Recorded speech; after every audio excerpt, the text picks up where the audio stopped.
thanks for joining me. I'm Dana and this is the Husky Update. In recent campus news, midterms have been occurring this week. NUTV reporter Cole went to see how some of you are preparing.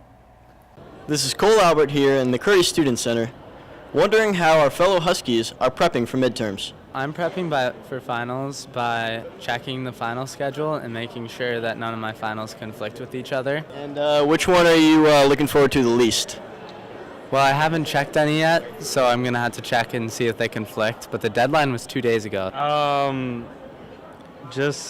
not prepping for midterms. Yeah, it's actually my last midterm this time round. I'll be graduating, so nothing unusual. I mean, I know how to face them. I just finished all my midterms, actually. I have them on the 2 midterms, so I just finished them. But I spent a weekend studying. I just sat in my room and read my textbooks alone. I'm a grad student, so we don't really have a midterm.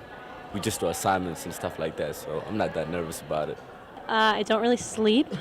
A lot of chocolate and coffee. Yeah. What am I looking forward to the least? Philosophy. Healthcare policy. I try to not stress about school. I mostly just study at punters, so I wouldn't take that advice. That's not working great. So as you can see, our students are more than prepared to ace these midterms. Back to you. Thanks, Cole. I hope everyone does well on their midterms. Now it's time for rapid fire. 1. President's Weekend has been one of the busiest weeks for Husky ambassadors, with hundreds of students visiting. 2. DivestMU has returned to campus this semester with more protests against the university's environmental policy. 3. The weather this winter has been back and forth, as NU has only had one snow day. Warm weather has brought Huskies back to Centennial. And now Alexa with the recap of the Beanpot finals. Hi, Alexa. Hi, Dana. The men's finals were played at the TD Garden on February 13th, with Northeastern playing Boston College and winning 4-2 for the consolation game. The Harvard men's team won the whole thing for the first time since 1993, beating Boston University 6-3. The women's Beanpot finals were played on the 17th, and Northeastern lost 2-7 to Boston University. Thanks, Alexa. Our last story tonight is an exclusive interview with the director of Northeastern Housing. Our reporter Scott interviewed Matt Austin. At Northeastern, a lot of people kind of find the housing selection process stressful.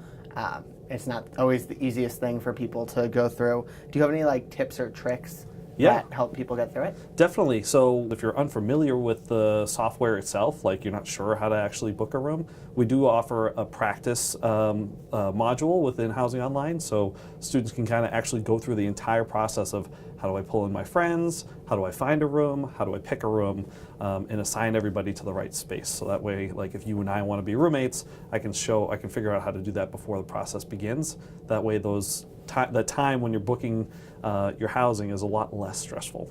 How has collegiate housing in general changed since when you first kind of got into the field until now? Absolutely. So, the expectations from the students have certainly changed. So when I first started doing this, if you got a double in the building that you wanted, then you were grand. Now, especially with our Northeastern students, their expectations are much higher. So people are all looking for that perfect apartment with either 3 or 4 singles in the West Villages per se, for the most part.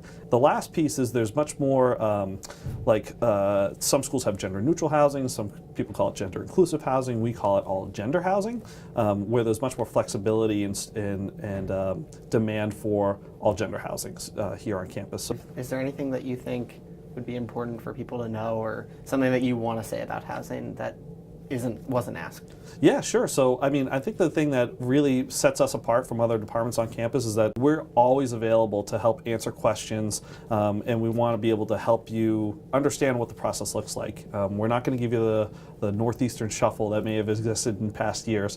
We really want to sit down with you and talk to you about what exactly you're looking for.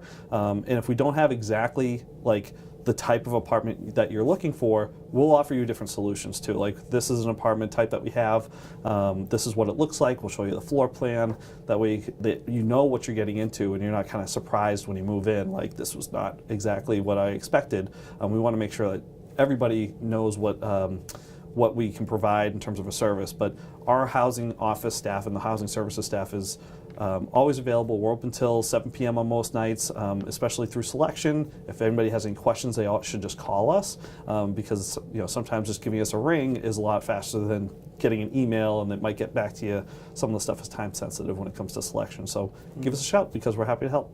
Thank you, Scott, and thank you, Matt Austin. That wraps up our show for now, but join us again next week. Thanks for watching. I'm Dana, and this has been the Husky Update.